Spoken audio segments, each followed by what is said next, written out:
So, my talk's called Radical Interface Evolution. First and foremost, who knows what an interface is? Raise your hand. All right, so most people here, raise their hand, that's good. If you were to ask that question out of everybody you know, including older people, people who don't work in technology, who are engineers, et cetera, what percentage of those people do you think would know what the word interface means when it comes to technology? Do you think it's 20%, 40, 60? I'm gonna say maybe 30, right? Maybe 1/3 of people are gonna know that. So what I think that we can do is, I think that question is kind of irrelevant. We shouldn't have to know what an interface is. Frankly, the entire goal of what we do should be to sort of eliminate the interface, right? So what I'm talking about today is what we view to be the definition of an interface at Endava, how new technologies are changing interfaces, how these new interfaces are going to transform human experience, and then how this is all going to be applicable for business in the near term and the longer term as well. So I thought maybe I should rename this talk "Kill the Interface," because honestly, the interface is just something that stands between people and experiences, right? It's just this thing that sort of takes up space that's necessary, but it sort of muddies the picture or the understanding. And I think we're going to get to that in a little more detail. We already talked about who I am. So let's look at the definition of interface. This is dictionary.com. It's a common boundary or interconnection between systems, equipment, concepts, or human beings. At Endava, we define it like this: a critical interpreter between people and technology that translates information into human experience and vice versa. And that word interpreter is really, really key, right? I'm being asked to use the microphone. I must be getting a little quieter. Is this? No, this is good. All right. Okay, so an interpreter is a really key word here, right? If you look at the definition of an interpreter, it's a person who provides an oral translation between speakers who speak different languages, right? And if you look at the history of interpreters, you can start with people as interpreters, right? You can start with stones like the Rosetta Stone, or things where we start to write down the differences between languages, move on to books, move on to electronics, cell phones, sort of real-time translation, which is happening more and more, and then whatever comes next, right? But the kind of key trend here is it's more immediate, more personal, and more natural, right? And that's great, because once we can all speak the same language, maybe we won't have so many problems in the world. And then, incidentally, if you remember, the term interpreter has a sort of long and storied history in engineering, right? My father actually worked for IBM, where interface had a totally different meaning, right? These punch cards, it's just kind of unreal, but this is kind of how computing started. This is how you had input and output of computers. So let's talk about how new technologies are changing interfaces. So like the interpreter, interfaces have been evolving as well, and it's a very similar path. So you could start with punch cards, let's say, mainframe computers, desktop computers, laptop computers, mobile phones, natural language processing, mixed reality, and then whatever comes next, right? It's the same trend, more immediate, more personal, more natural. You also notice it's moving closer to our brains, right? That's a really key trend here. It's closer to our eyes, closer to our senses, closer to our brains, and we'll get back to that in a little bit. But I think what's really key here is there are fewer layers of abstraction. And this is a phrase that we use at Endava, and this is what it means. A layer of abstraction is an intermediate step between message and meaning, or intention and action, where some component of translation occurs. So think of this as the sort of mental hurdles that your brain needs to go through to really derive meaning from all the things that you experience in your day, right? And the more of those layers, it's the worse it is, right? So again, it's this every additional layer requires some cognitive load, some cognitive effort makes true meaning more difficult to achieve. So here's sort of an example of this. This is Spanish, although it might be close to many other languages, I assume. I speak Spanish very poorly, but if I didn't speak any Spanish at all and I didn't know what that meant and I want to achieve meaning, this is how my brain starts to look at this, right? So I see a sign that says that, and my eyes notice the edges of letters and lines and contrast, right? Then my eyes start to put together those edges into shapes. and then those shapes into letters, those letters into words, and those words into language, and then I can achieve meaning, right? There's a lot of steps that your brain is doing, and most of them we don't really notice or don't pay attention to, but it is a cognitive load, right? And what's interesting is, we call that cognition, but it's a bidirectional process. So your brain is actually making predictions in reverse as you're doing this. So you don't need to see all the edges of a letter or all the shapes in a letter to recognize that letter. Your brain starts to make guesses, or all the letters in a word, right? It's the reason why you can read this, right?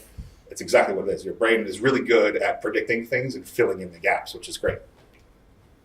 So there are a lot of, incidentally, good design can sort of shortcut this process, right? I don't need to know this language to understand that sign, because that sign is pretty universal, right? It means do not enter, and I get that. And that's great. So we've already made a better user experience just by using great design standards. But if you think about all the things that we do in our day, especially when we interact with technology, screens and cursors and mice, they're really sort of arbitrarily strange layers between us and meaning. Moving a mouse around is a really bizarre concept, right? You are moving something around that is intangible on a screen, using your hand to it doesn't make any sense. There's so many layers between you and meaning that it's just bizarre. So the real question is, what if we could remove all those layers? Like, what does that look like, right? So really what that is what the next step is, I believe, in the evolution of the interface, and something that I think will probably come in our lifetime. And that is, as we go, these lines are going to disappear, right? Everything gets blurred together, the interfaces get smaller and smaller, get closer to our brains, and we'll start to achieve experiences that take almost zero cognitive effort to understand, right? And if you kind of couple this, and these interfaces move closer to our brains, and our approaches to creating AI start to mirror our understanding of human cognition, we're going to get to a place where we're sort of directly piped into our brain. And not in a creepy way where you have wires sticking out everywhere, but this is going to be sort of the ultimate interface, right? And this is where the interface starts to disappear. It's just information and your brain processing information like it should about the natural world. So how will these interfaces transform human experiences? This is an article on Scientific American about a moonshot that Facebook had embarked on a year or two ago, where they're looking to decode speech directly from the human brain. So essentially allow you to write an email just using your thoughts, right? That's pretty amazing, but they're pretty confident they can do this within the next 5 to 10 years. These are going to be truly superhuman abilities, right? I mean, when you can write something or potentially even communicate with somebody in the future by thinking, that is incredible, right? And what's really incredible is we already have a lot of these experiences actually exist. So this device right here is something that I got to try maybe 8 or 9 years ago. I used to work in video games, as was mentioned earlier. This is a device that allows you to control video games with your thoughts. And so I don't remember what probably inappropriate thing I thought of, but I thought of something and worked on it for a while. It took me a few minutes to get the hang of it. And really the most bizarre part of it was that you'd start to get in your head a little too much. You'd start thinking about thinking, right? Instead of trying to clear your head or whatever, it became this battle where you're thinking about this amazing experience you were having and then trying to think about apple pie or whatever it was. But after a few minutes, I got the hang of it, and it was amazing. And again, this is a decent amount of time ago. 8 years ago in the technology world is crazy, right? So the things that they have now are unreal. This is a superhuman capability, right? Controlling things with your brain is unreal. It's not wires plugged into your cortex. It's something that just goes on your head. This is also something that's affecting a lot of really meaningful areas, right? We have prosthetics now that are also bidirectional, right? It's not just that I can control this prosthetic arm with my thoughts. I can actually receive tactile sensations from it in my brain, which is unreal, right? This is something that was impossible 10 years ago. So when we talk about some of these concepts like layers of abstraction, cognitive effort, fidelity of experience, all of that, I think we can put in the context of maybe another example that makes sense.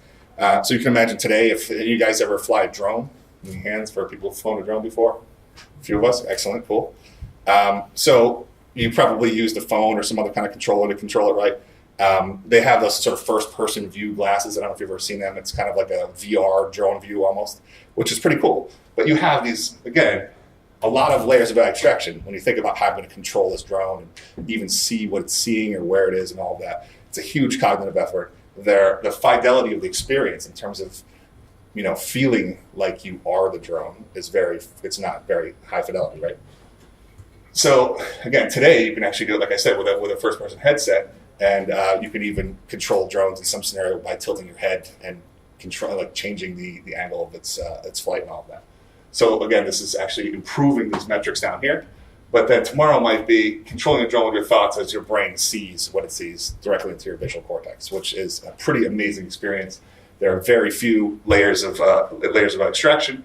It's a very low cognitive effort and very high fidelity, right? So some people are skeptical about this, about the brain's ability to interface directly with our technology. But it turns out the brain is way more plastic than we thought. This is also something that's probably 8, 9, 10 years ago. Another article, this is actually in the New Yorker. I don't know if you can see this really well because of the contrast, but essentially this is a device that would allow blind people to see. So there, if you can't see it, there's a camera on the bridge of her nose and these glasses that records everything she sees. It creates an image of her environment, basically in real time. It's a very low resolution image. I think it's 64 pixels by 64 pixels. And that thing that she's putting in her mouth is actually a grid of electrodes that is also 64 by 64. And what it does is it stimulates these electrodes on her tongue to match the image to actually create a picture in her mind. So what's really crazy is people thought there's no way this is going to work. It doesn't make any sense. You're using one sensor area of the brain for another sensor area. But the human brain is so plastic that the area of the brain that was responsible for taste and touch easily took over for her eyes. And they said, in this example, within a couple hours, you could actually throw a ball to this woman and she could catch it. And what she described was seeing the ball. She described it like seeing the ball. And that's amazing. Again, this is like 10 years ago. So let's talk about how this will be applicable for businesses in the near term. One of the things I'm going to focus on is virtual and augmented reality. This is very, very near term, right? It's kind of now, it's kind of in the next few years. This is a quote from Gartner's actually a couple of years ago, but it's actually on point for right now. We predict by 2019, AR, VR, and mixed reality solutions will be evaluated and adopted in 20% of large enterprise businesses. It's going to be a pretty big market. It's been a little slower than some people expect, but Gartner was kind of on that. I think what's interesting about augmented reality is we are already augmenting our brains. We've been doing this for decades now. If you don't believe that, then I guess you don't have a computer in your pocket that has access to all of the world's information, right? That's augmenting your brain like our parents could only dream about 30, 40 years ago, right? So we're augmenting our intelligence by having all of the world's information seconds away, right? Less than a minute away. That's pretty amazing. When we talk about augmented reality and virtual reality, we sort of look at it in six different ways. These six different kinds of experiences. So we have virtual reality, immersive workspaces, hyperawareness, situational context, mixed reality, and enhanced perception. So the first two are what I would consider VR. So virtual reality obviously is VR, right? It's being somewhere else. It's maybe being completely immersed somewhere else that's not here. I would consider these two here, situational context and mixed reality, mobile AR, and this is like AR today, where you're using a phone or using a tablet, that sort of thing. And then true AR, which is going to be probably the most promising technology of all these. It spans kind of across all these. I'm going to go into detail on what I mean by each one of these in a second. So VR, I think we all know the goal of VR is to basically completely replace your reality with another one, right? It's to take you somewhere else, to have an experience that you can't have, generally speaking, where you are. And it's pretty amazing. How many people here have tried VR? All right, was it like okay, how many people have tried it with like a mobile phone inside of another device? Okay, how about like an Oculus Rift or something like that? Cool. All right, so incidentally, VR was invented before the GUI, which most people don't know. But the idea of VR and even early prototypes were in 1969, which is crazy, and they were terrible. But what I wanted to ask you is, the people who use VR, how many of you felt sick in some way? All right. Motion sickness. Cool. So do you normally feel sick, like you get sick in cars and things like that, or is it just sort of a unique VR thing? So the good news is that's going to be solved. Like, the true reason for sickness in VR is that your senses, when they don't agree with each other, so generally what this means in VR is I turn my head in some way, and in reality, if I were to do that or move it a certain way, my body, my inner ear specifically, would expect to feel acceleration, right? I'm changing my position, or I'm accelerating somehow. And when you don't feel that, your senses disagree with one another. And when that happens in the human body, your brain assumes you've ingested poison and makes you want to throw up. So that's why you feel that. But the good news is these problems are all solvable. It just means that the experience needs to be higher fidelity and more accurate. So every year when there are newer VR devices, I would suggest trying them, being open-minded. But within 5 years, most of those problems will be solved. Anybody ever play this game? Yeah? It's great, right? Amazing game. So this game is called Beat Saber, and it's essentially like combining really, really compelling experience, really, really fun. I think that this game is going to do huge things, especially, I don't know, there's a lot of new VR devices coming out this year, and this game is going to probably do really, really well because those devices are satisfying a lot of the issues that the previous generation had, price, performance, and all of that. So I'm not going to read all of these, but these are the kinds of experiences that are enabled by VR. These are the kind of industries that will be impacted by VR. And there's a lot here. Maybe we can highlight a few of them. A really key one is having shared experiences with other people and the concept of empathy. There are actually award-winning VR productions that have done a really good job of making you feel like you're in some terrible part of the world where people are suffering, where, like, it really connects people together and makes you see through somebody else's eyes. And a lot of people think that those kind of experiences will really bring the world together and help people understand what's happening in other parts of the world that they're not experiencing in their daily lives. I also think, I'm a firm believer that VR is going to have a huge impact on healthcare, or like just being physically fit. I do not go to the gym a lot. It's probably a shock. But I think that once you start bringing VR, this kind of experiences into the gym, where it's like, now I'm not just riding an exercise bike, but I'm like chasing after somebody and shooting at them or something, I don't know, and I have to pedal in order to, whatever it is, that makes working out, I think, much more compelling, and I think that there's going to be some big impacts there as well. So immersive workspaces. This, to me, is essentially working in VR, and this is relatively new.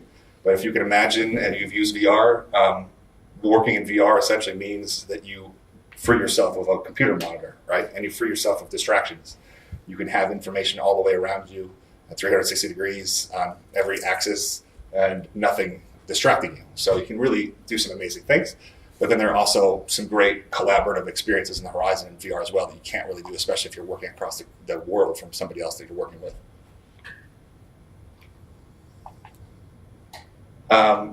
So has anybody ever seen this video? How many of you guys are familiar with the HoloLens? Yes? So if you don't know, actually Microsoft just recently, a week or two ago, announced the HoloLens 2. But in terms of collaborating, this video is now, I think, 3-4 years old. These guys are in completely different rooms, and they're having experiences right now where they see each other as if they're in the same room, which is going to be incredible, right? So I think that's the biggest disconnect, especially in a company like Endava, where we're working in multi-location teams. If we can have scrum meetings where we all feel like we're in the same room, and we can all see the reactions in everybody's faces and look at things together, that's going to be really, really powerful. But this is going to be really powerful for business as well. So this is something Microsoft's actually spending a lot of time working on.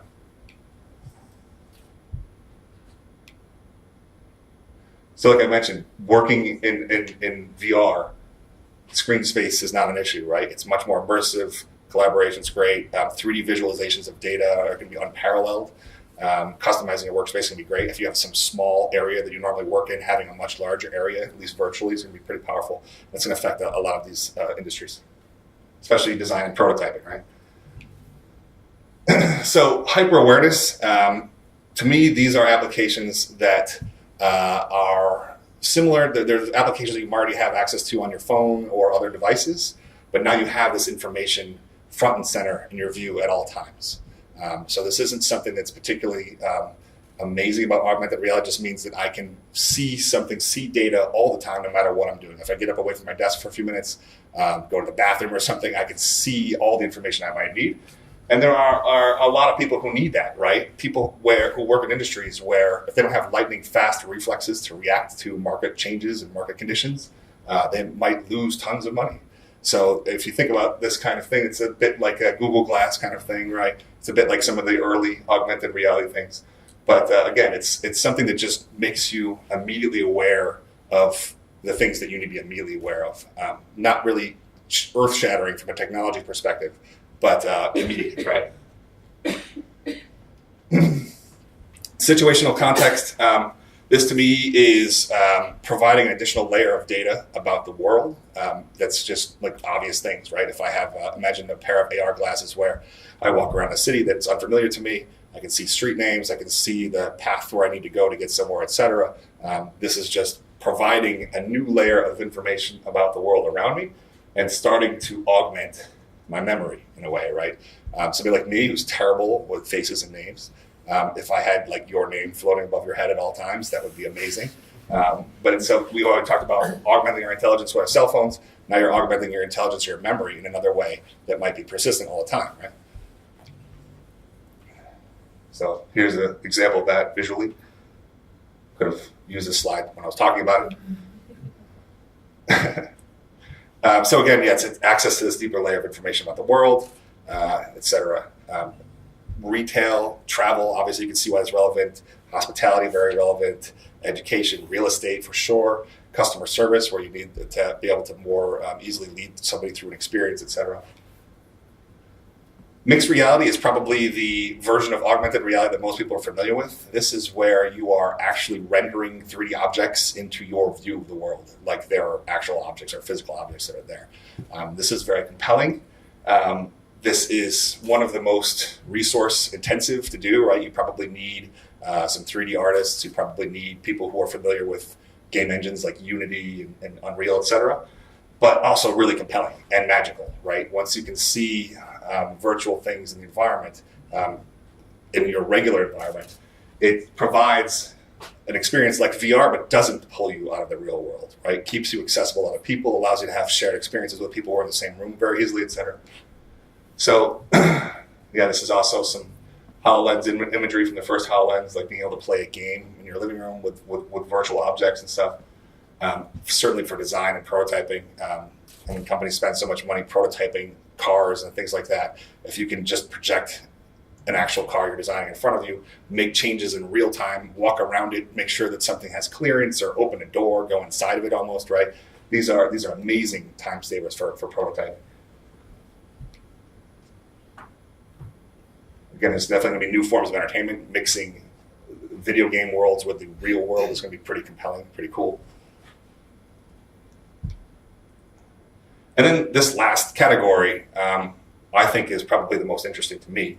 We call it enhanced perception. And to me, this is similar to some of the others, but it's really providing another layer of information about the world in a way that seamlessly blends that information into the real world. And that's in a way that enables you to start to have almost like a sixth sense about the world, right? So imagine having an infrared device that's attached to a pair of AR goggles where you can look around the world and see the heat signature of everything around you. Like, that's kind of amazing. And after a while, when you do that, you're going to have this immediate understanding with zero layers of abstraction and almost zero effort about what that data means and how what it means in the context of the actual real world. That's going to feel very superhuman, right? So this is actually, I'm sure some people at Endava are familiar with this. We did an AR application for a company that I can't really name, where you could actually see the cell phone signal strength around you, which is pretty amazing.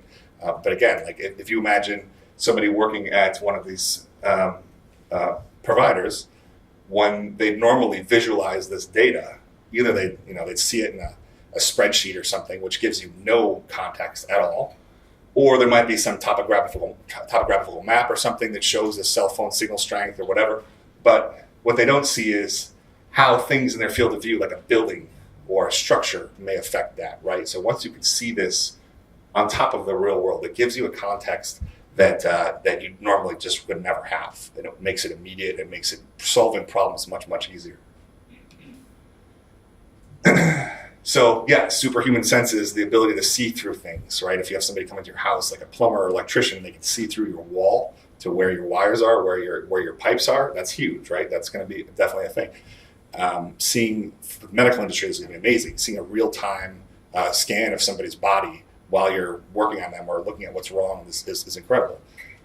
Real-time language translation, et cetera. This is all going to sort of lead to, again, this feeling of the superhuman capability, but also one that's going to change our brains in a really significant way. And if you don't think your cell phone usage and access to the information you have access to all day long has changed your brain, it absolutely has. Changed it in amazing ways that most people aren't aware of. And these other things are going to absolutely change the way we think, the way our brains function, and all of that. And one more thing, if you don't think it's changed your brain, I want to talk to you about this experiment that was done in Austria in the 60s. I don't remember offhand what university it was, but a professor created this pair of glasses. This is actually a more modern replica, but it does the same thing. These glasses, when you put them on, they have mirrors in them and they flip your view of the world upside down, right? So here's what you'd see when you put them on, right? And the experiment was he had the subjects wear these glasses for a month and they couldn't take them off at all. So I imagine we probably couldn't do this experiment today because there'd be way too many lawsuits and accidents and things like that. But for a month, these people saw the world upside down. And what's truly amazing is after a few days, they started to see the world like this. Their brain flipped the image entirely. So they could drive a car, ride a motorcycle, throw a ball, play catch, whatever. No problem, like everybody else when they're seeing the world upside down. That's your brain adapting really, really quickly to a brand new pattern of information that just very similar to the kinds of technologies I'm talking about. And what's really crazy is after the end of 30 days, when they took the glasses off, this is what happened. So again, they had to go through a couple days of adjusting to this where their brain flipped things back around. Pretty amazing, really. So to sort of wrap up, a lot of these new technologies are a bit like the Wild West. There's a ton of room to innovate. There's probably nobody out there who can tell you what success looks like when you're working in these technologies because nobody really knows. And it's really about, hey, what interesting use cases are there for these technologies? What kind of business impact or impact to somebody's life can you make by using or building something using these technologies? But there's one thing that I'm sure of, and that is the more immersive these experiences are that we create, the fewer layers of abstraction that we have, the reduced cognitive load, it's really going to be the right way going forward. I don't think anybody can really deny that because it means moving humans closer to their experiences, right? Having nothing in between them, killing that interface essentially because it's just a direct experience of a new world on top of the existing world. And ultimately, like I said, this is going to feel like we have superhuman capabilities. These things are already happening and absolutely happening within our lifetime. Some things that we wouldn't even imagine are going to happen in 5, 10, 15 years. And that's it. Thank you. So, any questions on that? Any thoughts? Yes. You mentioned the seeing thing with the glasses and the tongue thing. Yes. Have you heard of any new innovations in that area for the past 10 years, seeing it was 10 years ago? So I did some research on this maybe 6 months ago. From what I saw, they've increased the resolution of the devices. They've increased. So I think what I read before was the electrodes that they had were essentially 1 bit, right? They were, sorry, did everybody hear the question? Sorry. The question was about the device that put the electrode in your tongue so that you could see the world through the pair of glasses, right? And has there been any more recent updates about that I know about? So what I know about is they've basically improved the fidelity experience all the way around. That it's higher resolution. The original experience was this 1 bit experience. Think about a black and white experience, right? An electrode was on or was off, they can now do multiple shades, almost like bit depth of color, right? So 16 shades or 32 shades, which provide an even more accurate picture of the world, which is amazing. And apparently, if people didn't know it, the reason they use the tongue is super sensitive. There are tons of nerves in the tongue, so it both taste and touch. So I can only imagine that the experience is just becoming more and more real, essentially. Thank you. Yeah. Do you know if that lady had always been blind or if she had seen? So they've obviously used that with multiple people, but the story was about this particular woman, and she had previously had vision. She lost her vision. So I think when they asked her to describe it, and she described it as an image or seeing something, she had something to compare that to, at least in her memory, right? Probably more of a challenge to ask somebody that who has been blind their entire lives. It'd probably be a lot harder for them to interpret the data. And it's interesting. I don't remember reading anything about that, whether they had a harder time learning to use it. But they may have, because they actually had never activated their visual cortex, right? Cool. Any other questions? Yeah? How do you think people will accept the idea to have things wired to your brain to eliminate the classical interface? So the question is, how do I think people would accept the idea to have things wired to their brains, essentially? Like, would they accept that? I'm not sure people would ever really fully accept that, frankly. I think whether it's wires going into your head or like ports on your head or something, I don't think that that's going to be well accepted. But I think the technologies that don't require that are becoming higher fidelity and more advanced all the time. So I know some of that stuff that Facebook was doing, trying to decode your thoughts. There are a few other companies who are trying to do that, and they can actually make images from things that you're dreaming about. I don't know if you've ever read about that. It's surreal and a bit disturbing. Where you'd see the output of this machine. And the reason I say disturbing is imagine somebody's dreaming about a person. This was an example that I saw, and the image that was generated was like this sort of dark, blurry, human shape that just looked like something that might haunt your dreams. But what was really cool was that at the end, when the person was awake, they'd show them this image, and almost every single time the person would sort of like do this, and step back and be shocked by it, because it would trigger an immediate memory from their dream that they didn't think was possible. So that's bizarre, but it's definitely things that are being researched. And it's just, how can we? What's really crazy is the systems absolutely need A, to be trained, or you to learn things, or B, they need to use artificial intelligence or cognitive computing to be able to understand what they're seeing, right? Not everybody's brain works the same way. Brain waves are always different from person to person. So you need to basically train systems to sort of interpret what they're seeing and what they're understanding from your brain. I think probably what will happen is, first of all, it look totally dorky, right? Like a lot of people think this is the reason that VR has been a little slow to be adopted. I guess people are so vain that they don't want, they're very worried about that. But I think it will be overcome, because it won't always be like that, right?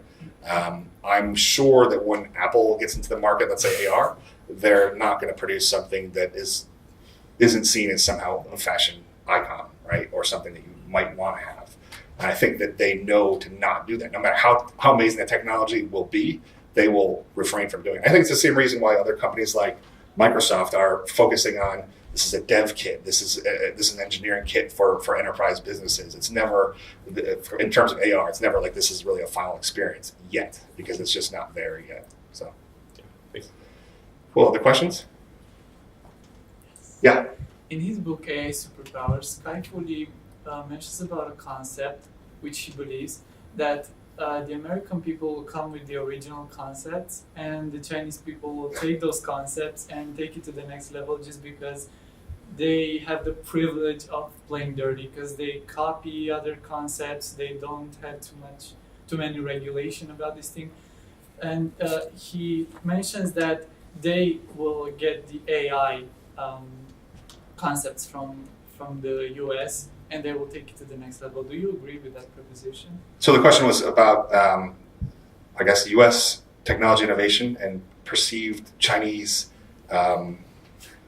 insert kind way to say this, knockoff technologies. And I think more specifically, more like general purpose AI or human level AI, and if America would get there first, or if China would whatever, et cetera, et cetera. I think that this is a fantastic question. I think that China's pouring billions of dollars into AI, and I think that America's government, who I will refrain from commenting on, is not doing nearly a good enough job. And so AI I love reading about AI, and I actually worry that that certain governments, and I'm not singling out China, but if a nefarious government gets it first, if you're talking about human level AI that could learn exponentially fast and potentially recursively improve itself, that could be super dangerous. So I think that countries really need to take it seriously, and if it's not an initiative that the government has to be first and do it right, it's a little troubling, actually. Any questions? Yeah. Do you think that this technology innovation is moving to a faster pace? For instance, to psychology research, and all this technology can one day make us harm, or. So the question is, do I think that technologies can accelerating, moving at a faster pace, and how that relates to psychology, essentially? Yes. I absolutely do think technology is accelerating. I'm a big fan of Ray Kurzweil. I don't know if anybody's ever read any of his books, but if you have, you know that he talks all about really key technology metrics and how they've been essentially doubling every 18 months for essentially almost all of human history, which is crazy, but he has some really impressive charts that make a lot of sense when you look at it in the context of human history. And he tends to be an optimist on a lot of this. He actually says that we should have human level AI within 10 years from today, which is crazy. A lot of other people say you're crazy, it won't be 50 years, it won't be 100 years. But I firmly believe, I don't know if he's right on the timing there, but I absolutely believe that things are accelerating. If you look at any of the metrics, it's pretty obvious. Yeah. Anything else? Any other questions? Okay. Thank you very much. I would like to pick your question. I can't pick your question, can I? No. All right, raise your hand if you had a question. I'm going to need to just remind myself your question. Over there on the end with the plaid shirt. Me? Yes. Yeah. I'm going to pick your question. Thank you very much. A lot of great questions. Thank you, everybody.